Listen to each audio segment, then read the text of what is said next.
हमारे बापू का बचपन, जीवन परिचय। यह मेरे बचपन की घटना है। मुझे यह याद भी नहीं कि मैंने कभी किसी शिक्षक या लड़के से झूठ बोला हो। एक बार पिताजी श्रवण की पितृभक्ति आधारित पुस्तक घर ले आए। मैंने उसे बड़े मन से पढ़ा।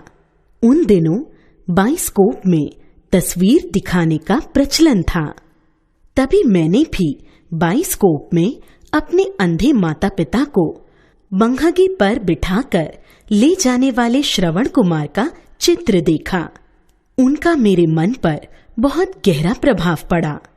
मैंने मन ही मन ठान लिया था कि अब मैं भी श्रवण कुमार की भांति बनूंगा। इसी दौरान मुझे सत्यवादी हरीशचंद्र नाटक देखने का मौका मिला।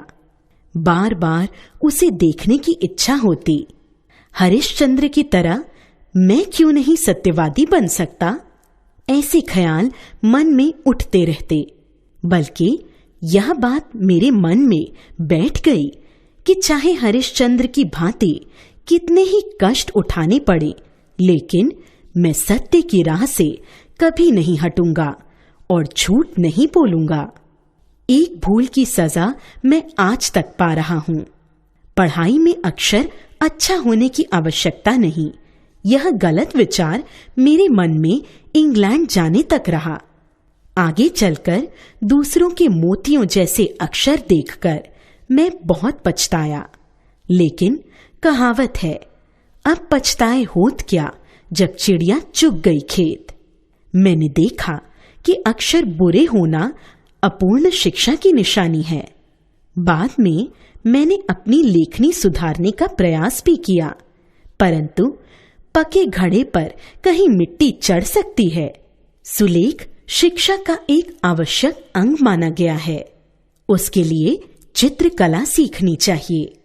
बालक जब चित्रकला बनाकर सीख जाता है, तब यदि अक्षर लिखना सीखे तो उसके अक्षर मोतियों जैसे बनते हैं। मैंने पुस्तक में पढ़ा था कि खुली हवा में घूमना स्वास्थ्य के लिए लाभकारी होता है। यह बात मुझे बहुत अच्छी लगी और मैंने प्रातःकाल सैर करने की आदत डाल ली। इससे मेरा शरीर मजबूत बन गया। अपने आचरण की ओर मैं बहुत ध्यान देता था, इसलिए यदि मुझसे कोई भूल हो जाती तो मेरी आंखों में आंसू भर आते।